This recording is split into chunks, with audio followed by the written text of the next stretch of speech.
இன்றைக்கி வந்து சிக்கன் பூண்டு மிளகு வறுவல் செய்யலாம்.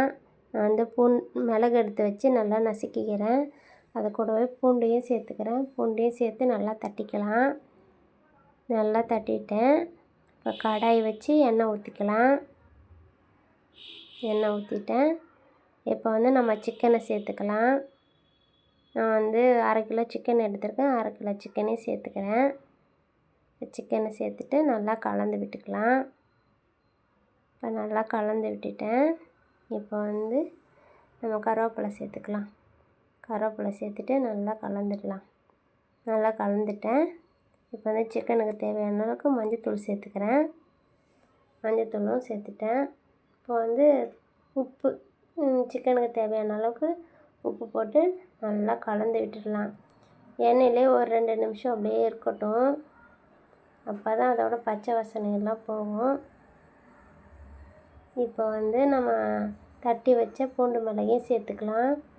சேர்த்துட்டு நல்லா மிக்ஸ் பண்ணி விடலாம். எண்ணெயிலே மிக்ஸ் பண்ணும்போது ரொம்ப நல்லாயிருக்கும். நல்லா மிக்ஸ் பண்ணி விட்டுட்டு நம்ம வந்து இப்போ கொஞ்சமாக தண்ணி சேர்த்துக்கலாம். நான் கொஞ்சமாக தண்ணி சேர்த்து சிக்கனை வேக வைக்க போகிறேன்.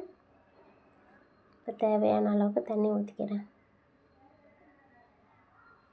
தண்ணி ஊற்றிட்டு நல்லா கலந்து விட்டுக்கலாம்.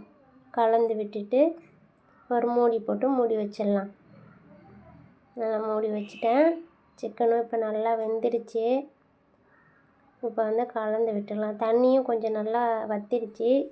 கொஞ்சம் லேசாக தண்ணி இருக்கும் போதே நம்ம மிளகாத்தூளை போட்டு வச்சா தான் நல்லாயிருக்கும்.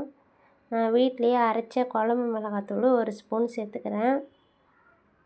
சேர்த்துட்டு நல்லா கலந்து விட்டுக்கலாம். நல்லா அதோட பச்சை ஸ்மெல் போகிற அளவுக்கு நல்லா கலந்து விட்டுக்கலாம். இப்போ நல்லா கலந்து விட்டுட்டேன். பச்சை வாடையும் போயிடுச்சு. ஒரு 2 நிமிஷம் அப்படியே அந்த எண்ணெயிலே வதங்கட்டும். ஊற்றின எண்ணெய் தண்ணி எல்லாம் நல்லா வதங்கினதுக்கப்புறம் நல்லாயிருக்கும். இப்போ நல்லா எல்லாம் ரெடி ஆகிடுச்சு. கருவேப்பிலை போட்டுக்கிறேன். கருவேப்பிலை போட்டாச்சு. அவ்வளோதான். நல்லா மிக்ஸ் பண்ணி விட்டுட்டு சூடான சாதத்தில் இந்த சிக்கன் மிளகு வறுவலை போட்டு சாப்பிட்டா செம்ம டேஸ்ட்டாக இருக்கும். நீங்கள் கண்டிப்பாக ஒரு தடவை ட்ரை பண்ணி பாருங்கள். இந்த சிக்கன் ரொம்ப சூப்பராக சாஃப்டாக இருக்கும். வீடியோ பிடிச்சிருந்தால் லைக் பண்ணுங்கள், கமெண்ட் பண்ணுங்கள். பாய்.